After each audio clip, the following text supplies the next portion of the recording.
नमोस्तुते व्यास विशाल बुद्धे हुल्लारविन्दायतपत्र नेत्र येन त्वया भारत तैल पूर्णः प्रज्वालितो ज्ञानमयः प्रदीपः।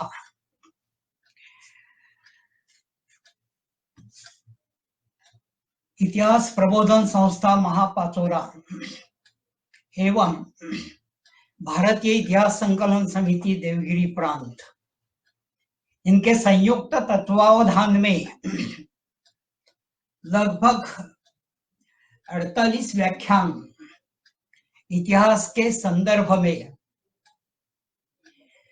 सभी ने सुने हैं। ये जो ज्ञान सत्र चला, उस ज्ञान सत्र का एक दृष्टि से आज समापन है और इस समापन के लिए, समापन का सत्र लेने के लिए मुझे कहा गया है।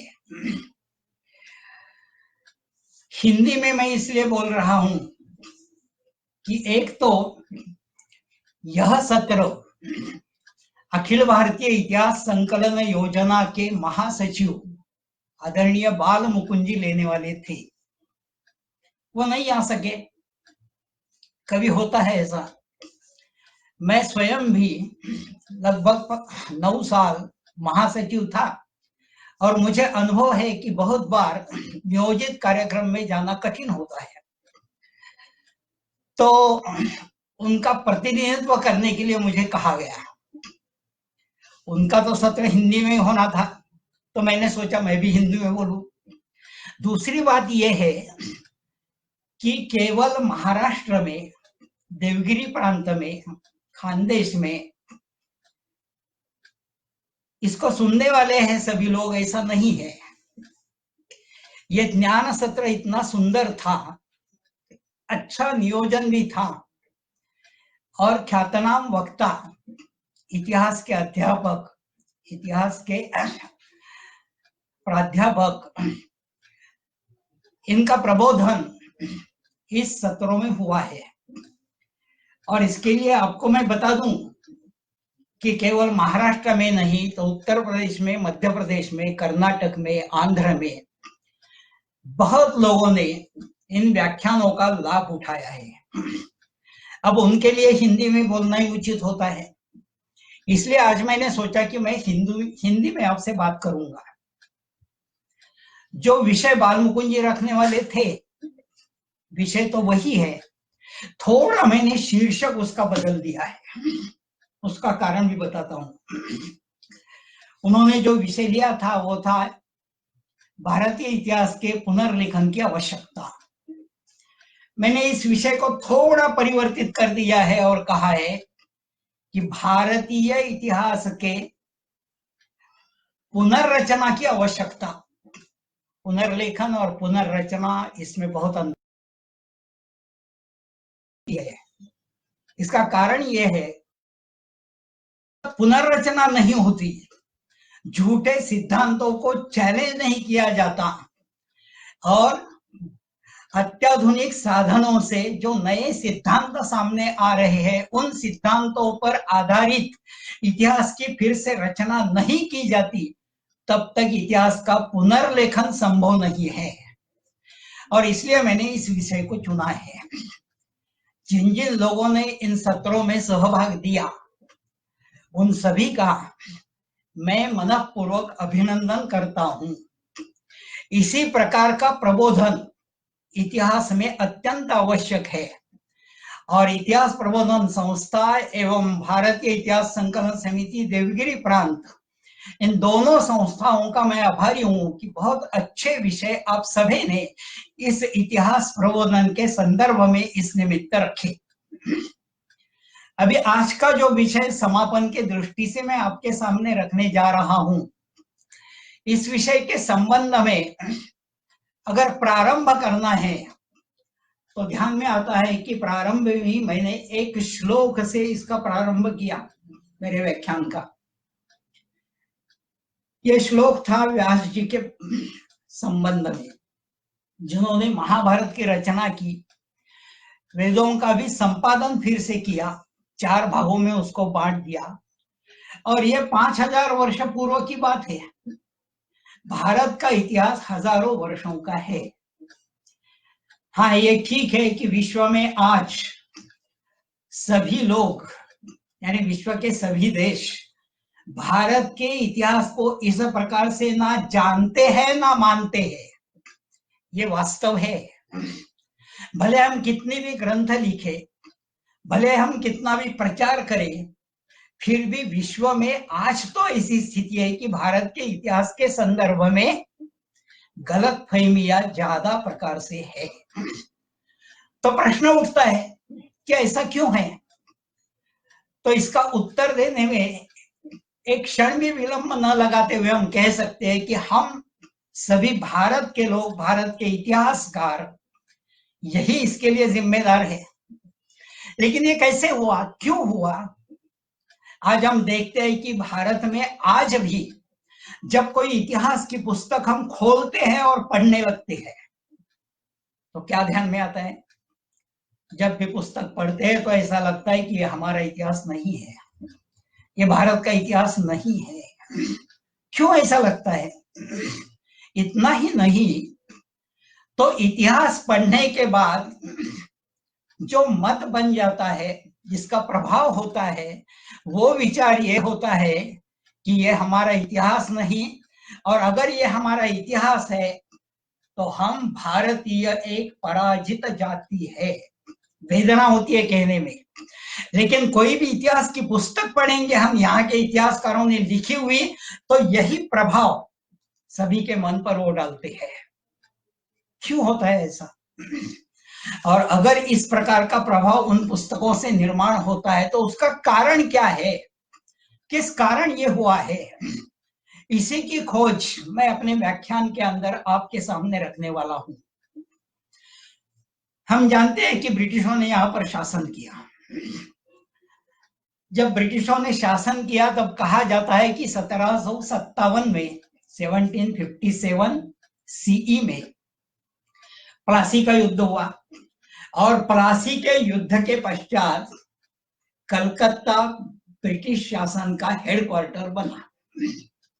उस समय केवल बंगाल में उनकी सत्ता कायम हो गई, लेकिन फिर भी वहां से लेकर 100 वर्ष के बाद जब 1857 का युद्ध हुआ, स्वातंत्र युद्ध था, वो हम सभी जानते हैं, उसके बाद ब्रिटेन के महारानी का शासन भारत पर प्रारंभ हुआ। अब इतिहास के अंदर ये जो सारी घटनाएं हुई, इन घटनाओं को देखते हुए ही हमें विश्लेषण करना होगा कि आज की जो इतिहास प्रबोधन करने की आवश्यकता निर्माण हुई, उसके पीछे क्या था। उसके पीछे ये सारा ब्रिटिश शासन के बाद का इतिहास देखने की आवश्यकता है। ऐसा नहीं है कि ब्रिटिश शासन के कारण ही केवल ये हुआ, फिर भी एक बहुत बड़ा षड्यंत्र, वैश्विक षड्यंत्र, अंतरराष्ट्रीय षड्यंत्र ऐसा रचा गया कि इस देश का इतिहास मिटाया गया, इस देश के इतिहास को विकृत किया गया। इतना ही नहीं, तो इस देश के अंदर जितने भी विद्वान हैं वो भी संभ्रमित हो जाए, उनका भी बुद्धिभेद हो, इस प्रकार का एक कॉन्स्पिरेसी, षड्यंत्र प्रारंभ हुआ, जिसका परिणाम आज हम देखते हैं। ठीक है, ये तो कहना तो आसान है, लेकिन इसमें सच्चाई कितनी है वो भी मैं आपको बता दूंगा। जब ब्रिटिशों ने शासन प्रारंभ कर दिया और धीरे धीरे यहाँ पर अनेक संस्थान, अनेक राज्य एक एक करके उनके हाथ में आ गए, तब उनके ध्यान में आया कि कुछ तो गड़बड़ है। जिस देश पर हम शासन करना चाहते हैं उस देश की एक विलक्षण विचित्र कथा है, क्योंकि उन्होंने देखा था कि उनकी जो राष्ट्र की संकल्पना थी, उस संकल्पना के आधार पर उनको लगता था कि एक भूमि, एक धर्म या रिलीजन उसको वो कहते थे, धर्म नहीं असल में, वो बात मैं बाद में बता दूंगा, लेकिन एक रिलीजन, एक धर्म ग्रंथ, और उसके साथ साथ इतिहास और परंपरा का निर्माण जिससे संस्कृति बनती है, जिसका अस्तित्व जहां पर है उसको राष्ट्र कहा जाता है। भारत में उन्होंने क्या देखा? अरे यहाँ तो हर एक प्रांत में खान पान अलग है, वेशभूषा अलग है, अनेक राज्य अनेक प्रांतों में है, ये राज्य आपस में झगड़ते भी है, इसको एक राष्ट्र कैसा मानिए? अच्छा, इनका एक रिलीजन भी नहीं है, रिलीजन यानी पंथ, और वो देखते हैं कि यहाँ कोई शिव की पूजा करता है, कोई विष्णु की पूजा करता है, कोई बुद्ध की पूजा करता है, कोई महावीर की पूजा करता है, और इतने देवी देवताएं इस देश के अंदर है और इतने संप्रदाय है, संप्रदाय यानी रिलीजन्स, इतने रिलीजन्स है। और अगर धर्म ग्रंथ कहे तो कोई एक धर्म ग्रंथ यहाँ पर कोई बता सकते हैं क्या कि भाई ठीक है, भारतीय जो धर्म है उसको वैदिक धर्म कहो, सनातन धर्म कहो, सबको अपने पंखों में लेने वाला हिंदू धर्म कहो, इस धर्म का कोई एक धर्म ग्रंथ हो, ये बात तो यहाँ नहीं है। हर एक संप्रदाय के इतने असंख्य ग्रंथ है, इतना ही नहीं तो संप्रदायों में आपस में कभी कभी संघर्ष भी हुए हैं। अब ये सारी स्थिति देखने के बाद उनको लगा कि ये एक राष्ट्र नहीं है, इसलिए उनका पहला सिद्धांत था ये तो अनेक राष्ट्रों का एकत्रीकरण है, ये एक राष्ट्र नहीं है, ये उनका पहला सिद्धांत था।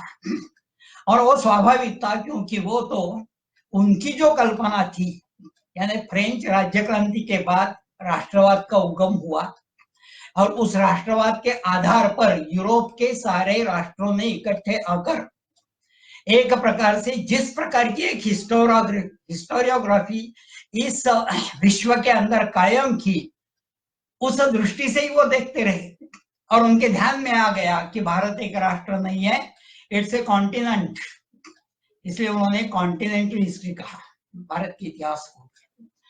एक तो उस समय के इतिहासकारों की, यूरोपियन इतिहासकारों की और विद्वानों की एक कल्पना थी। क्या कल्पना थी? हम जानते हैं रांके बहुत बड़ा इतिहासकार माना जाता था। रांके की कल्पना थी कि बस western history is the world history, the history of the west is the history of the world, यही उनकी कल्पना थी।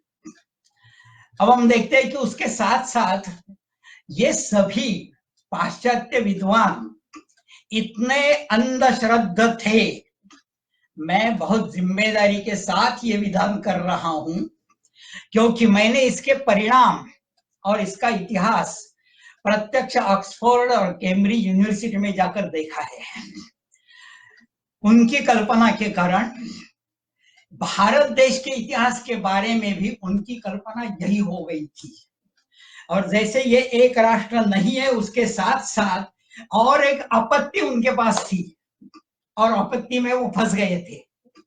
क्या आपत्ति थी वो? एक उनकी आपत्ति ये थी कि हम भारत पर शासन करेंगे, कर रहे हैं, लेकिन भारत पर शासन करते समय हमें भारत का बैकग्राउंड, जिसको पास्ट हिस्ट्री कहते हैं, वो हमें पता होना चाहिए। इसलिए उन्होंने कुछ मात्रा में यहाँ का अभ्यास प्रारंभ किया। तब उनके ध्यान में आ गया कि ये बात बहुत कठिन है, क्योंकि उनकी जो इतिहास के बारे में कल्पनाएं थी वो सारी कल्पनाएं इसके सामने मिथ्या ठहरती थी। ये क्या बात थी? उनकी कल्पना के अनुसार जब उन्होंने भारत के इतिहास की ओर देखना प्रारंभ किया तब उनके ध्यान में आ गया कि इस भारत में जो समाज फैला हुआ है, विराट समाज पुरुष है, इन सभी में इतने प्रकार की अलगता प्रत्यक्ष दिखाई देती है, लेकिन फिर भी इन सारे लोगों में एक सूत्र है जिसको वो राष्ट्रीय सूत्र मानते हैं। विश्व के किसी भी देश में इस प्रकार की स्थिति उन्होंने नहीं देखी थी और इसलिए उन सबको लग रहा था कि अगर भारत के इतिहास में ऐसा दिखाई देता है कि भारत के लोग अपने इतिहास को हजारों वर्षों का एक अक्षुण्य, अखंड, संतत इतिहास मानते हैं, continued history, of thousands of year, millions of years, तो फिर सोचने की बात हो जाती है।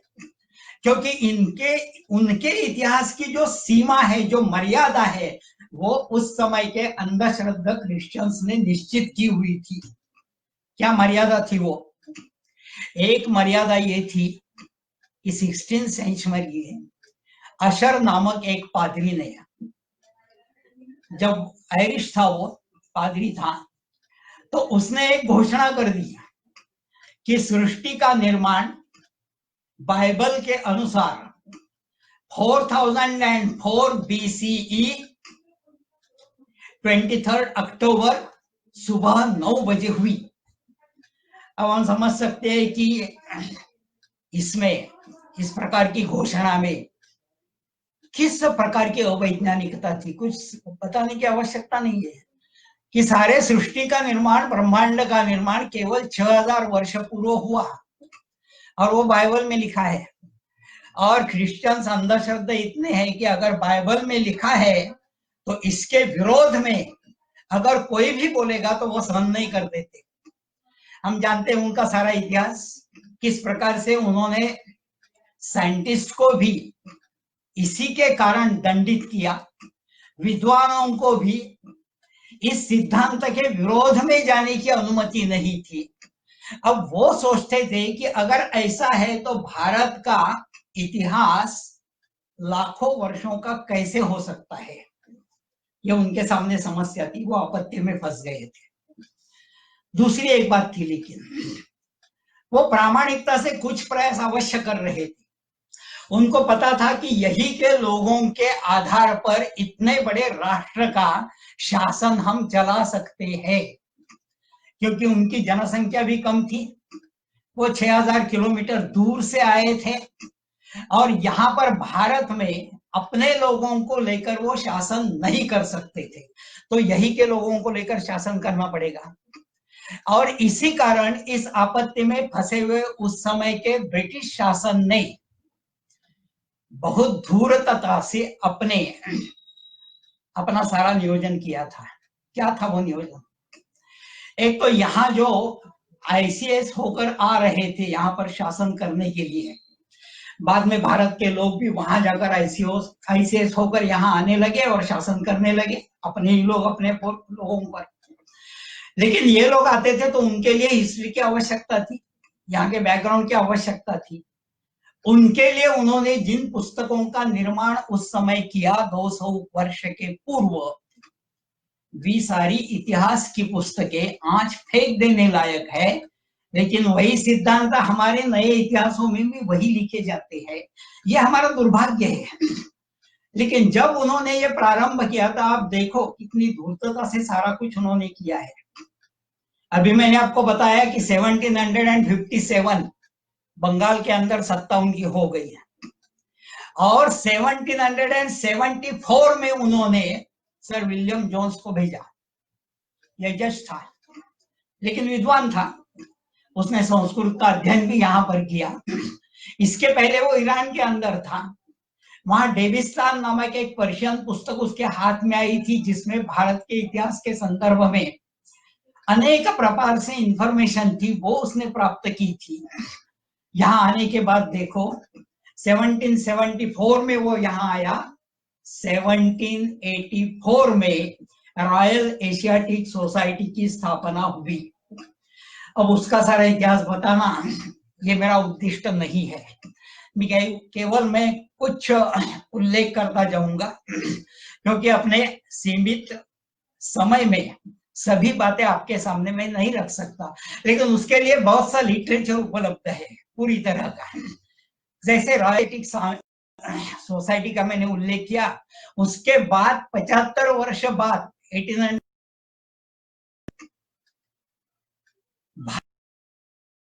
आर्कियोलॉजिकल सर्वे ऑफ इंडिया की, ये सारे उस षड्यंत्र के एक भाग है। अभी उसके अलग भी परिणाम हुए, लाभ भी कुछ अपने हुए, वो बात अलग है, लेकिन षड्यंत्र किस प्रकार से आगे आया वो मैं आपको बताने जा रहा हूं।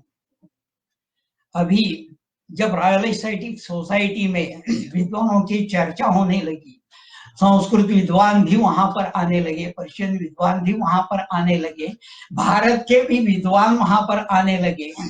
और चर्चा में उनके ध्यान में आ गया कि भारत के इतिहास के संदर्भ में, भारत के प्राचीन साहित्य के संदर्भ में, भारत के वैज्ञानिक प्रगति के संदर्भ में और भारत के हजारों वर्षों के इतिहास और परंपरा के संदर्भ में हम उनके किसी भी प्रश्न का उत्तर अभी नहीं दे सकते। ये जब ध्यान में आया तो उन्होंने अपने षड्यंत्र का दूसरा पद आगे बढ़ाया और उसकी तारीख है 23 अप्रैल 1863। रॉयल एशियाटिक सोसाइटी की मीटिंग हुई।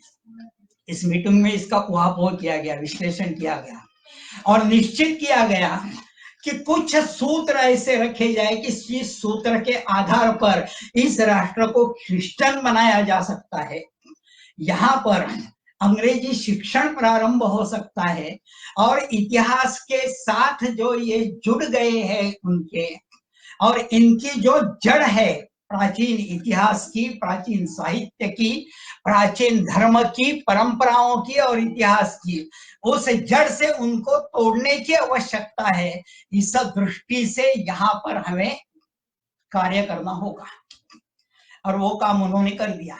उसमें से एक दो उदाहरण केवल मैं आपको देता हूं, क्योंकि ज्यादा विषय बढ़ाने का ये कुछ कारण नहीं है। एक विषय सामने आता है और हम देखते हैं कि पहली बात उनके इस आपत्तिजनक स्थिति में दिमाग में ये आई कि ये सिद्ध करना होगा कि भारत में रहने वाले लोग भारत के है ही नहीं। क्या विश्व में इस प्रकार का अंतरराष्ट्रीय षड्यंत्र कभी आपने देखा है? अमेरिका में किया, उन्होंने ट्रायल किया, नहीं यशस्वी हो सके, संघर्ष होते रहे। ऑस्ट्रेलिया में भी उन्होंने ये प्रयास किया, लेकिन भारत के अंदर उन्होंने निश्चित किया कि इसी प्रयास से हम अगर इनको उनके इतिहास की जड़ से तोड़ देंगे तो ही हम यहाँ पर शासन कर सकते हैं, अन्यथा शासन नहीं कर सकते। दूसरी बात, उनको तो पोप ने घोषणा पत्र दिया था और उनको अनुज्ञा दी थी कि विश्व में कहीं भी जाओ और क्रिश्चियनिटी का प्रसार करो। तो उनका प्रमुख उद्देश्य ये था कि भारत को क्रिश्चियन राष्ट्र बनाना। इस भूल में मत रहना कि केवल मुस्लिम धर्मांध थे और उन्होंने दारुल इस्लाम की घोषणा की थी, ऐसा नहीं है। जितने वो थे उतने ही धर्मांध क्रिश्चियनिटी है। और क्रिश्चियनों का इतिहास हम देखें तो सारी बातें अब सामने प्रकाश में आ जाती है, इसलिए उस विषय को मैं बाजू में रखता हूं। लेकिन जब उनके ये ध्यान में आया तो ख्रिस्ती मिशनरों की बड़े पैमाने में आयात प्रारंभ हो गई, उनके लिए पुस्तकें लिखी गई, उनके लिए इतिहास की पुस्तकें लिखी गई, मिशनरी सभी प्रांतों में काम करने लगे।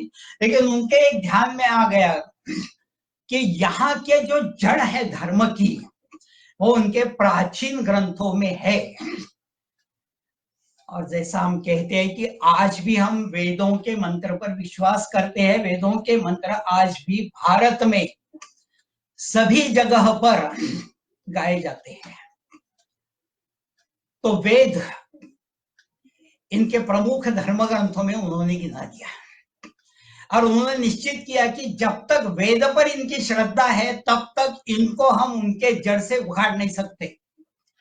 और इसलिए उन्होंने निश्चित किया कि वेदों का अनुवाद करने की आवश्यकता है अंग्रेजी में, और वो अनुवाद इस प्रकार का हो कि जिसके कारण यहाँ के लोगों की वेद पर की श्रद्धा समाप्त हो जाएगी और फिर क्रिश्चियनिटी का प्रसार हो सकेगा।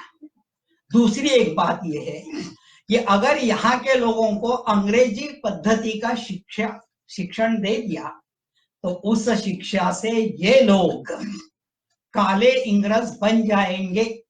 काले इंग्रज इस टर्म का उपयोग बहुत लोग करते हैं, तो आपके समझ में आ जाएगा। और ये सच्ची बात है कि यहाँ के लोग मानसिकता से क्रिश्चियन हो जाए, ब्रिटिश हो जाए, बाकी वो हिंदू रहे या भारत में रहे, उससे कोई आपत्ति नहीं है। इस प्रकार से ये दूसरी योजना उसके साथ साथ उन्होंने सामने लाने का प्रयत्न किया। इसमें जो पहली उनकी योजना थी उसके लिए क्षमा करना मुझे, लेकिन इस शब्द का प्रयोग मैं कर रहा हूं, द स्कॉलर्स वेर रेंटेड। हाँ, आप पुस्तकें पढ़ सकते हैं ना। Life and letters of Friedrich Max Muller, first volume, page number 260। आप पढ़ते जाएंगे उनका पत्र व्यवहार और सारा काम तो आश्चर्य लगेगा। ऑक्सफोर्ड यूनिवर्सिटी में बोर्डन चेयर का निर्माण ही बोर्डन ने 1811 में इसी कारण किया था कि सारे संस्कृत ग्रंथों का अनुवाद हो और इस प्रकार से हो। मैक्स मुलर ने उसको अनुमति दी है। तो जर्मन पंडित था, संस्कृत पढ़ाता था, संस्कृत का अध्ययन अच्छा किया था और भारत के इतिहास का ठीक अच्छा आकलन उसे था। लेकिन उसे जब पत्र मिला तो उसने कहा कि ठीक है, मैं इस प्रकार से उसका अनुवाद करने को तैयार हूं। और उसने अनुवाद किया और उसने अपने पत्नी को भी जो पत्र लिया उसमें भी और इस सारे पुस्तक में भी सब जगह पर इस पत्र व्यवहार से और उस समय के सारी घटनाओं का जो विवरण है उस पर से ध्यान में आता है। उसने अनुवाद करने के बाद कहा कि मैं अभी तृप्त हूं, समाधानी हूं। मैंने इस प्रकार से इसका अनुवाद किया है कि जिस अनुवाद के आधार पर यहाँ का अंग्रेजी शिक्षा लेने वाले सभी वेदों के संदर्भ में विचार करेंगे तो वेदों को बाजू में रखेंगे और अपने धर्म के जड़ से वो टूट जाएंगे। अगर ऐसी हालत में अगर क्रिश्चियन धर्म का नहीं प्रसार होगा तो उसका दोषी कौन है? ये गर्व से वो पूछता है आखिर ब्रिटिश शासन को। इतने आत्मविश्वास के साथ उसने उसका अनुवाद किया था मैक्स मुलर। अच्छा आदमी था वैसे, लेकिन इस षड्यंत्र का एक प्यादा था। अब यह एक बात हो गई, केवल ऋग्वेद का ही अनुवाद नहीं है, अंग्रेजी शिक्षण के कारण सारे ग्रंथों के अनुवाद किए गए और धीरे धीरे भारत में जितने भी धर्म ग्रंथ है, इन धर्म ग्रंथों के साथ भारत का संबंध टूटे और भारत का सारा समाज इस जड़ से अलग हो, इस प्रकार का प्रयास उन्होंने प्रारंभ किया और उसके परिणाम हम आज भी देखते हैं। हम जब धर्मनिरपेक्षता इस शब्द का प्रयोग करते हैं ना, उसी का परिणाम है। कितनी ही बातें हैं, लेकिन केवल एक उदाहरण मैंने आपको दिया। बोर्डन चेयर पर उसके बाद में जो आए थे वो थे मैकडोनल्ड साहब। उन्होंने history of the Sanskrit literature लिख दिया। आपको आश्चर्य लगेगा, ठीक तरह से पढ़ेंगे ना वो हिस्ट्री तो ध्यान में आ जाएगा कि ये भी संस्कृत के अध्यापक थे, वहां पर लेक्चरर थे, लेकिन उन्होंने इस प्रकार से इस पुस्तक की रचना की है कि जिस पुस्तक के आधार पर यहाँ के संस्कृत पंडित भी बुद्धि भ्रंश उनका हो गया। ये उनका एक षड्यंत्र का पहलू था और वो चलता रहा बाद में भी, आज भी चल रहा है। बोर्डन चेयर आज भी चल रही है। वैसे मैं जब ऑक्सफोर्ड यूनिवर्सिटी में गया तो बोर्डन चेयर के कार्यालय में गया था उस समय, और मेरे ध्यान में आ गया कि वहां उस समय का सारा रिकॉर्ड वहां पर है, किस प्रकार से इस षड्यंत्र का प्रारंभ उन्होंने किया और वो आगे ले गए उस षड्यंत्र। अब दूसरी बात आ गई, जैसे ये एक बात थी जिसमें उनको लग रहा था कि इन लोगों को अपने जड़ से बाजू कर कर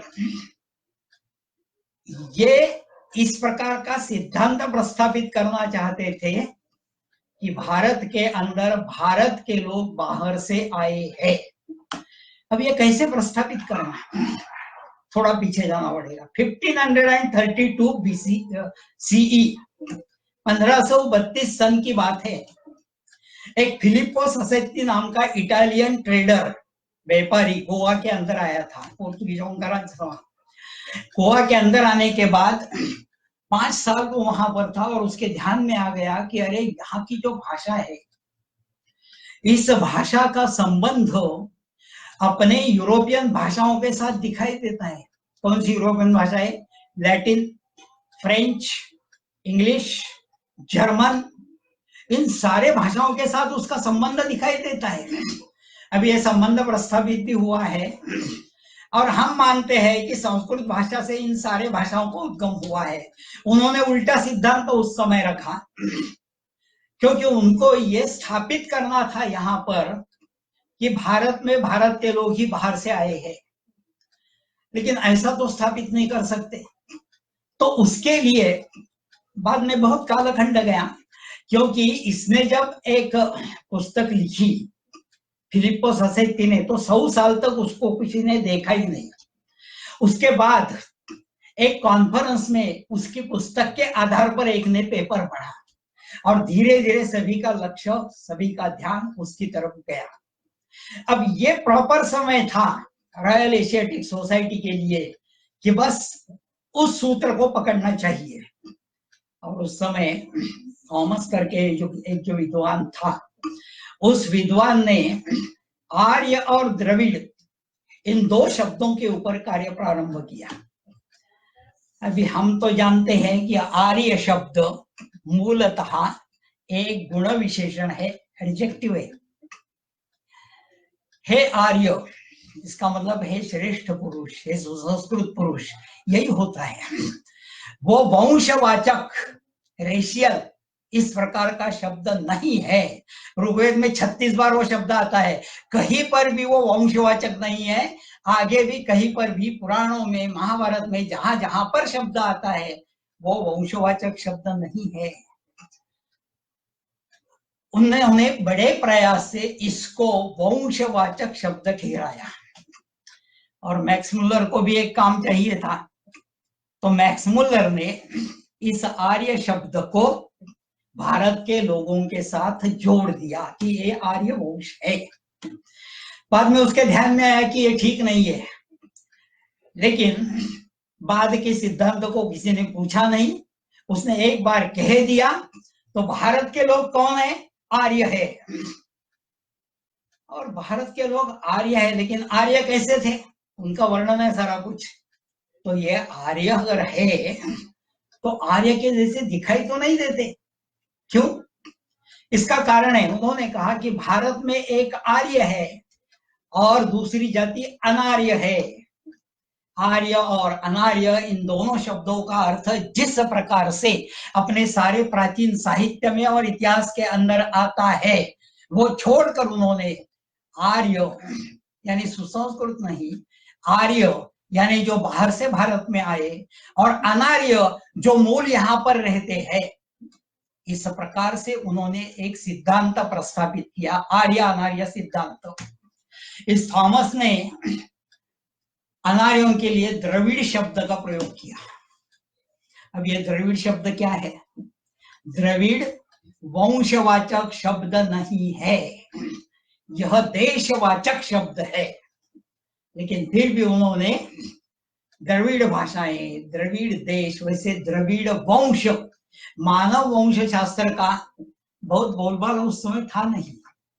और आज हम जानते हैं कि जिस पद्धति से डार्विन के जैसे लोगों ने, साइंटिस्ट ने सिद्धांत सामने रखे, वो सिद्धांत आज उचित नहीं है और उनके ऊपर सारे विश्व में क्रिटिसिज्म हो गया है। लेकिन उस समय उन सिद्धांतों का ही बोलबाला था।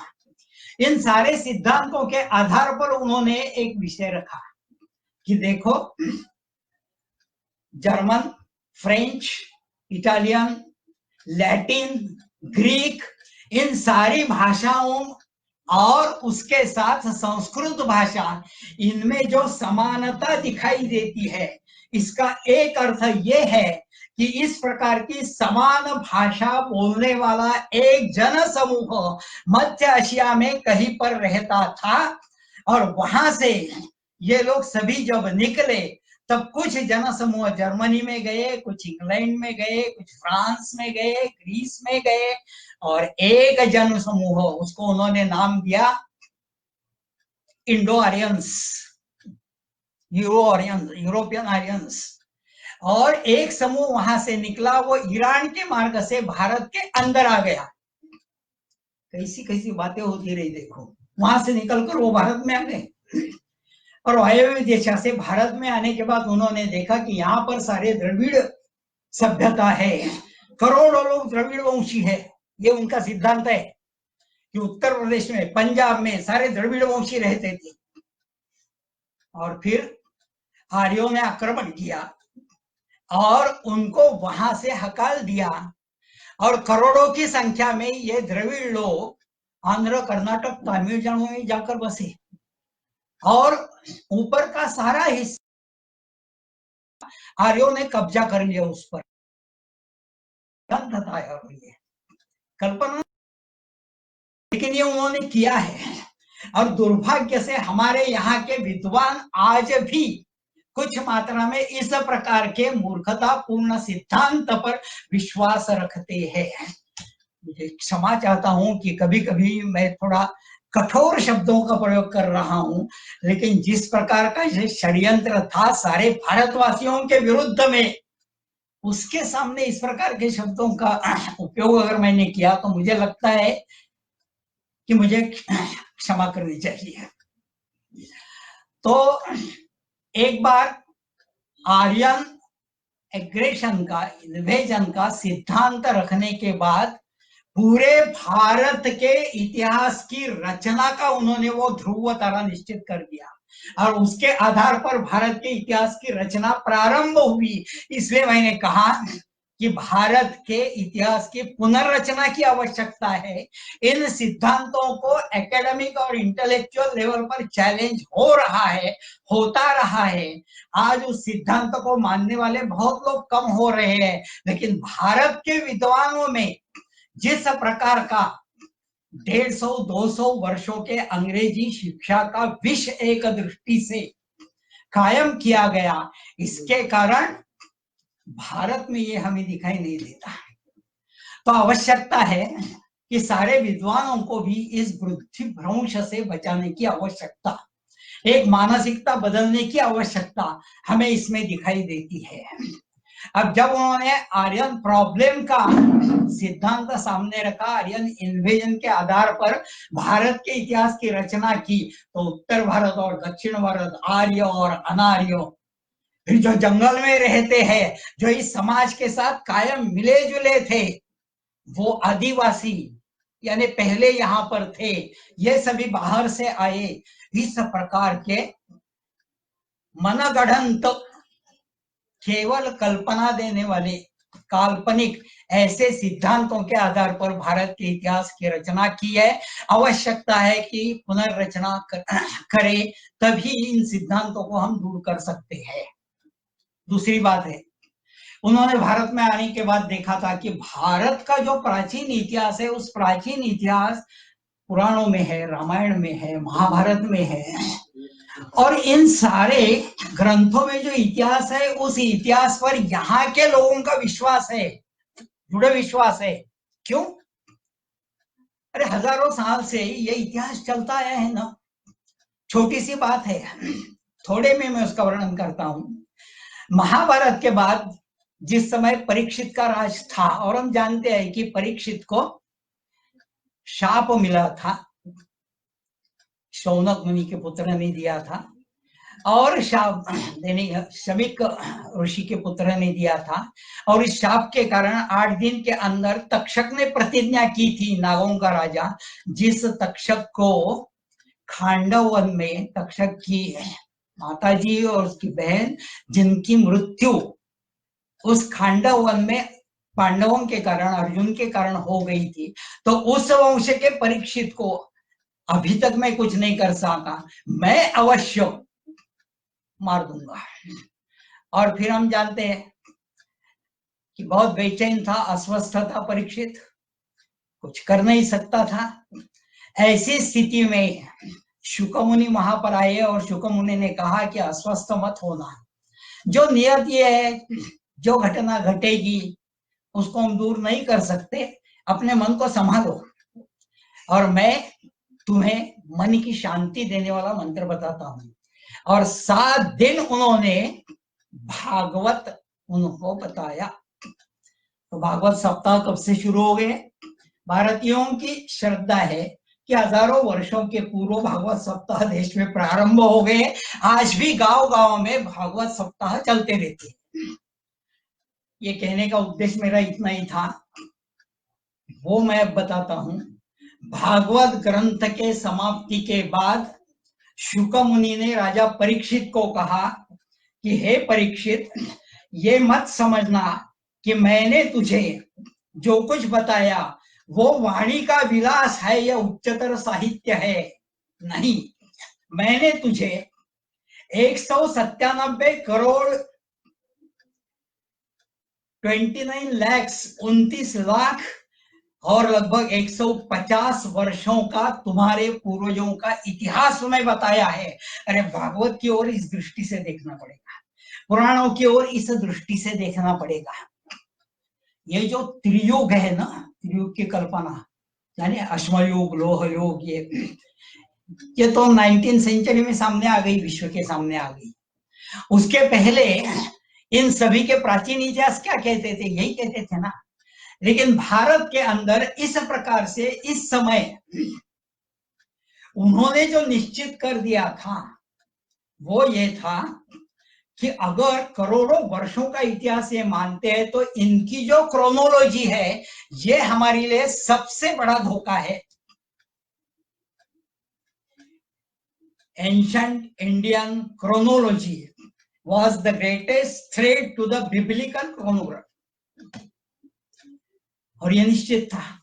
और इसलिए उन्होंने जब भारत के इतिहास की रचना की तब दूसरा सिद्धांत सामने रखा कि यहाँ के सभी प्राचीन ग्रंथ है दे आर मिथ, वो काल्पनिक ग्रंथ है। अब उसका ज्यादा विवरण मैं नहीं करता क्योंकि अलग व्याख्यान के विषय है, सारे बहुत विस्तार से कहने के विषय है। लेकिन उसका सूत्र केवल मैं बताता हूं कि इस प्रकार से उन्होंने एक बार निश्चित कर दिया कि यहाँ के सारे प्राचीन ग्रंथ, संस्कृत ग्रंथ, दे आर मिथ्स। तो भारतीय साधनों का एक फटके में उन्होंने बिल्कुल समाप्त कर दिया भारतीय साधन। और यहाँ के इतिहास की रचना करना है तो साधन कौन से है? ग्रीक सोर्सेस के आधार पर उन्होंने, उनको जो घटना मालूम थी कि अलेक्जेंडर ने आक्रमण किया था, वो ग्रीस का राजा था, उसके बारे में जो कुछ भी लिखा हुआ है असल में वो भी विश्वासार्ह नहीं है, अलग विषय है वो भी। लेकिन उन्होंने उसके आधार पर निश्चित कर दिया कि जिस समय अलेक्जेंडर भारत में आया तब से भारत का ऐतिहासिक युग प्रारंभ हुआ। उसके पहले का युग उन्होंने कहा कि इतिहास पूर्व यानी अनैतिहासिक। अब इस प्रकार का दूसरा सिद्धांत उन्होंने रखने के बाद अपनी सारी जो क्रोनोलॉजी है वो उन्होंने विकृत कर दिया। और इसलिए हम देखते हैं कि महाभारत से लेकर आज तक की सारी राजवंशों की पीढ़ियां दी हुई है, लेकिन इतिहास के किसी भी पुस्तक के अंदर वो पढ़ाई नहीं जाती। या हमारे भारतीय विद्वान भी उसका आग्रह नहीं धरते कि अरे केवल पुराण, कीर्तन और प्रवचन में सिखाने के लिए नहीं है। ब्रिटिश आने के पूर्व गणित के ग्रंथ भास्कराचार्य के थे, खगोल विद्या के ग्रंथ आर्यभट्ट के थे, वैसे इतिहास के ग्रंथ महाभारत और पुराणों के थे। उसी के आधार पर सारे समाज की धारणा हो रही थी, ब्रिटिश आने तक हो रही थी। शिक्षा पद्धति बहुत यहाँ की अच्छी थी, लेकिन उन्होंने, जैसे मैंने कहा कि उन्होंने षड्यंत्र ही रचा था, तो स्वाभाविक था कि उन्होंने ये सिद्धांत सामने लाया और सारे भारत के क्रोनोलॉजी को विकृत कर दिया है। उसका केवल एक दो छोटे उदाहरण मैं आपके सामने रखता हूं। एक उदाहरण है आद्य शंकराचार्य जी का। आप किसी भी आद्य शंकराचार्य जी के चारों मठ में जाइए, श्रृंगेरी में जाइए, पुरी में जाइए, द्वारिका में जाइए, कहीं भी जाइए, वहां पर उनकी परंपरा कायम है। और जितने शंकराचार्य उस पीठ पर हुए, आदि शंकराचार्य से लेकर आज तक के, उनके नाम और उनका काल, कितने वर्ष वो शंकराचार्य थे, ये सारा कुछ लिखा हुआ है चारों मठों में। और जब हम ये देखते हैं तो इसका समाधान क्या निकलता है? आद्य शंकराचार्य की डेट ऑफ बर्थ आती है 509 BCE, यानी आज से 2509 वर्ष पूर्व शंकराचार्य की डेट आती है। ये डेट्स में बहुत गड़बड़ है। देखो, महाभारत के संदर्भ में भी उन्होंने बहुत गड़बड़ की है, क्योंकि एक बार जब हड़प्पा कल्चर की खोज हुई, सिंधु संस्कृति की खोज हुई, तो उन्होंने उसके साथ भी इन्हीं सिद्धांतों को जोड़ दिया था और कहा था कि देखो, ये द्रविड़ लोगों के सारे पूर्व थे, इनके गढ़ थे, उनके राज्य थे, और आर्यों ने आकर उनका विनाश कर दिया। कैसे मूर्खतापूर्ण सिद्धांत सामने रखे गए। देखो, आज वो सिद्धांत तो दूर हो गए हैं, लेकिन पुस्तकों के अंदर उन्हीं सिद्धांतों का बोलबाला क्यों दिखाई देता है? इतिहास की पुनर्रचना करने की आवश्यकता है। केवल पुनर्लेखन करेंगे हम तो उसको मानने वाले नहीं है कोई, जब तक पुनर्रचना नहीं होती।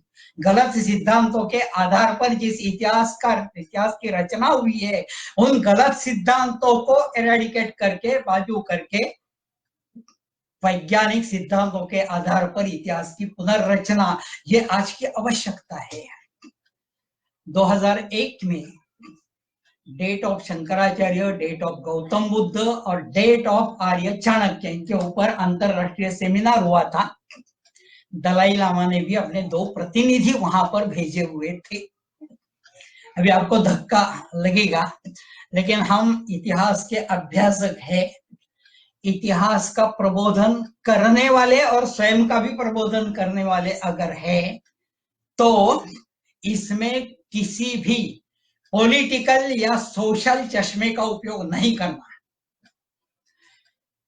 गौतम बुद्ध की डेट इस सिद्धांत के आधार पर 19th सेंचुरी BCE में आ जाती है। उसके ऊपर पुस्तकें उपलब्ध है।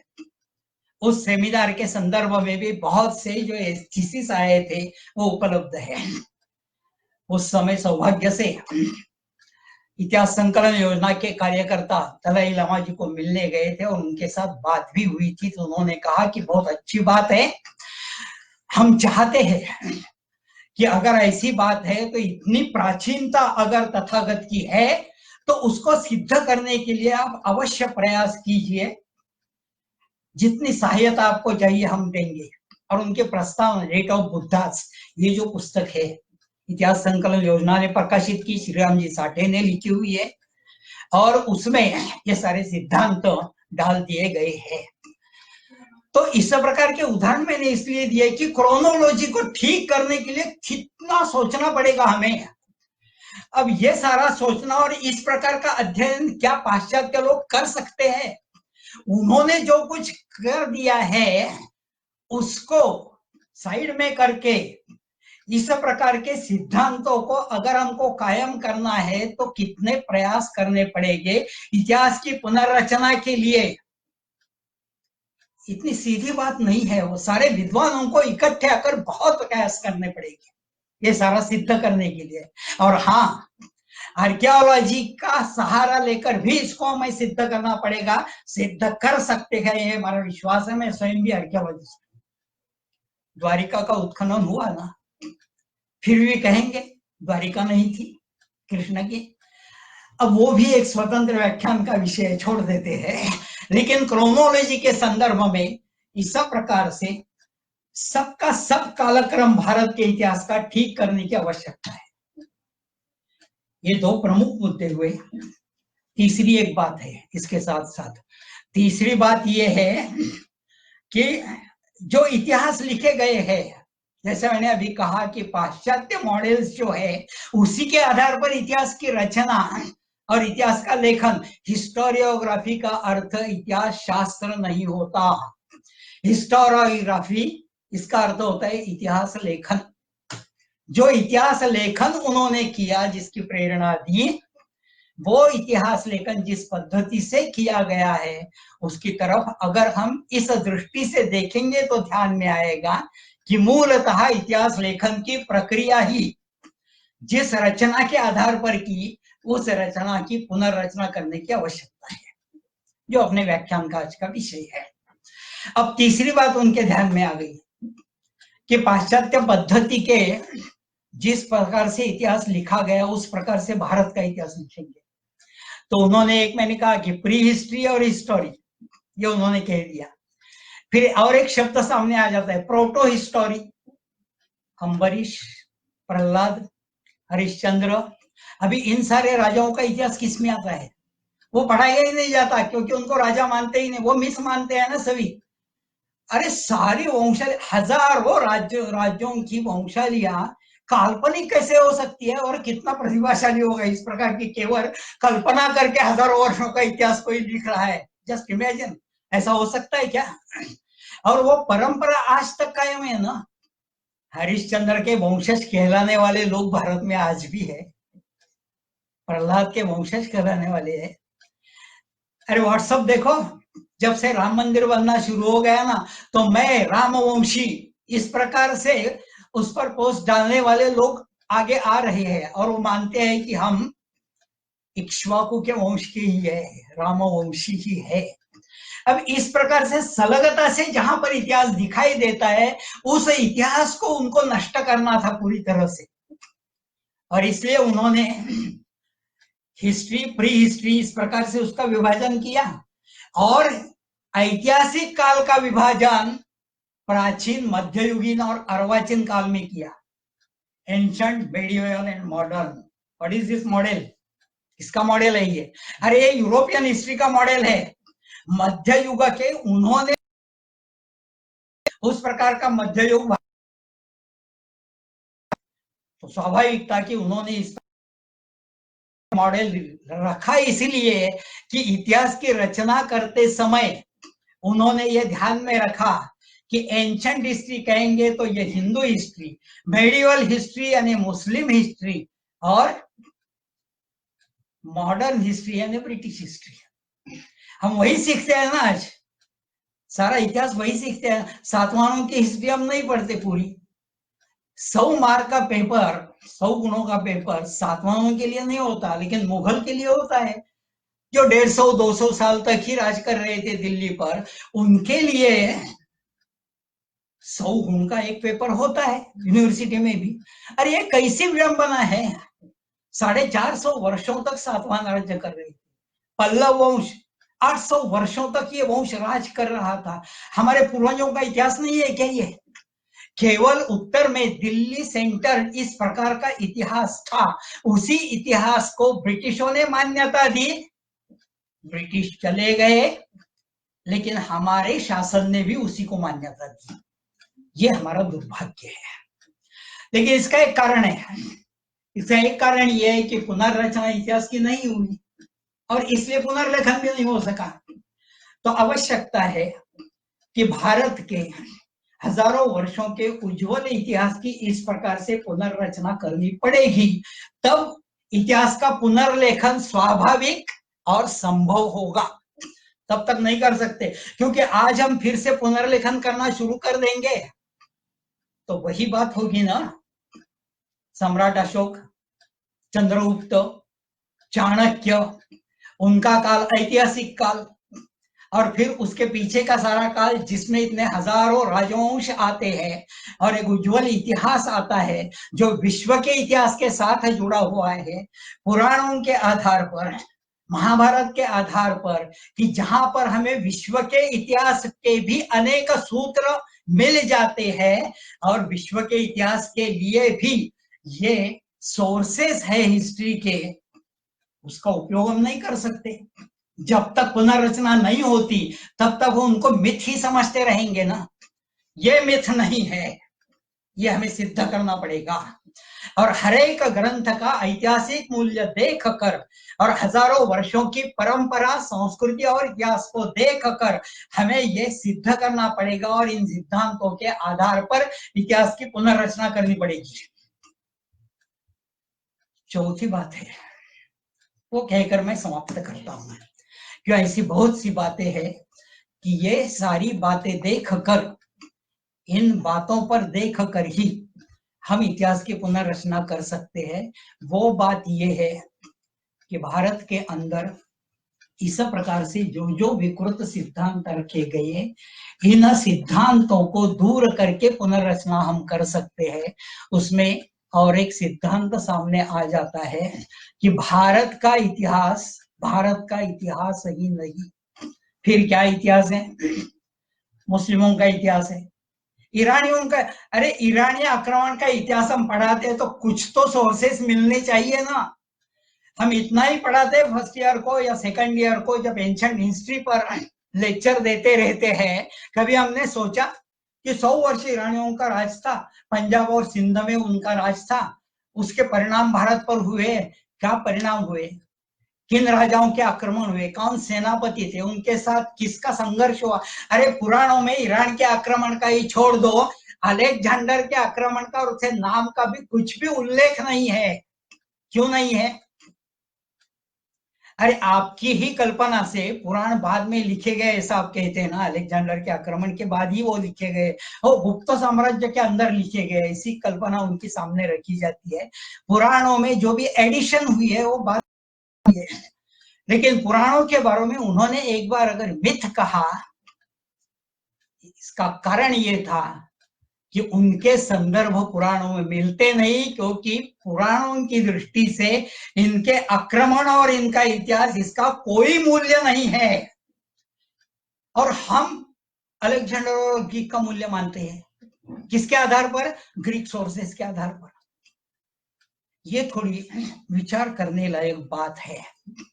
अब इसके साथ साथ ही उन्होंने देखा कि भारत के अंदर अगर हमें इतिहास पढ़ाना है तो वो इतिहास मुगलों का होगा, मुस्लिमों का होगा, आक्रमणों का होगा, भारत का इतिहास नहीं होगा। और इसलिए हमें लगता है कि ये भारत का इतिहास नहीं है, पराजितों का इतिहास है। अरे मुस्लिम यहाँ पर आए, थोड़ी तो बैकग्राउंड देखो भाई साहब। 632 में उन्होंने आक्रमण कर दिया, तो 15 साल के अंदर इजिप्ट की 6000 की संस्कृति, प्राचीन संस्कृति उन्होंने नष्ट कर दी। Egypt now it's a Muslim country. उसी समय उन्होंने सीरिया पर आक्रमण कर दिया, now Syria Muslim country. Jordan Muslim country. Iraq पर आक्रमण कर दिया, मेसोपोटामिया सुमेरियन सभ्यता थी वो, आज वो मुस्लिम कंट्री है। 15 साल के अंदर ये सारे कंट्रीज मुस्लिम कंट्रीज बन। ईरान क्या था? ईरान ने एक बार रोम पर भी आक्रमण किया था, और इजिप्ट का भी जो फारोआ था उसको निकालकर अपना गवर्नर वहां कायम कर दिया था। इतना पराक्रमी ईरान, अग्निपूजक थे वो, लेकिन ईरान मुस्लिम कंट्री बन गया है। वही इच्छा उनकी भारत में थी। 1100 साल का संघर्ष का इतिहास है, भारत मुस्लिम कंट्री नहीं बना। भले भारत का विभाजन हुआ होगा। एक इतिहास का अभ्यासक इस नाते मुझे लगता है एक बात ध्यान में रखनी चाहिए कि राष्ट्र की सीमाएं कभी बदलती रहती है, कभी संकोच होता है, कभी विस्तार होता है। राष्ट्र बदलता नहीं है, राष्ट्र की भूमि फिर से अखंड हो जाती है। ये इतिहास का दाखला है। अगर ऐसा है तो उसकी चिंता हमें करने की आवश्यकता नहीं है।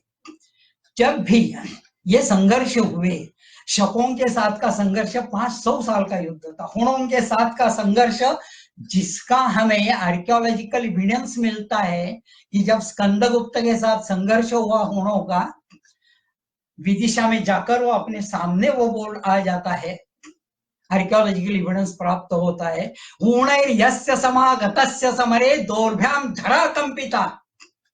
इस प्रकार के युद्ध हुए। 75 वर्ष तक हुणों के साथ संघर्ष चल रहा था हिंदू समाज का। अब इतने हजारों वर्षों का इतिहास है तो संघर्ष भी सैकड़ों वर्षों के हैं। 1100 साल का संघर्ष है मुस्लिमों के साथ का। ब्रिटिशों ने सत्ता मुस्लिमों के हाथ से नहीं ली है, वही मान्य करते हैं, उनकी मान्यता है कि हिंदुओं के हाथ से उन्होंने सत्ता ली भारत की। तो भारत का इतिहास संघर्ष का इतिहास, उसका बाद भी ब्रिटिशों के साथ 150 वर्षों का संघर्ष का इतिहास है। वो बताओ ना, हम गुलामी में थे। अरे अगर गुलामी में थे तो आप आजाद है ना, तो इसका अर्थ यह है कि गुलामी से आजाद तक की जो आपकी यात्रा है वो संघर्ष की यात्रा है। ये संघर्षरत राष्ट्र है। कोई भी राष्ट्र इतिहास के अंदर जब संघर्षरत होता है तभी उसकी कंटिन्यूड हिस्ट्री होती है, हजारों साल की, वो भारत की है। तो ये दृष्टिकोण लेकर इतिहास की पुनर्रचना करने की आवश्यकता मुझे लगती है। कुछ प्रमुख मुद्दों को लेकर मैंने आपके सामने ये विषय रखा है। इस विषय पर केवल चिंतन ही नहीं तो प्रत्यक्ष अभ्यास कट बनाकर प्रत्यक्ष इस प्रकार की पुनर्रचना कैसे हो सकती है इसका विचार करने की आवश्यकता है। मैं फिर एक बार आप सभी का अभिनंदन करता हूं और मेरे वाणी को विराम देता हूं। नमस्कार। बोल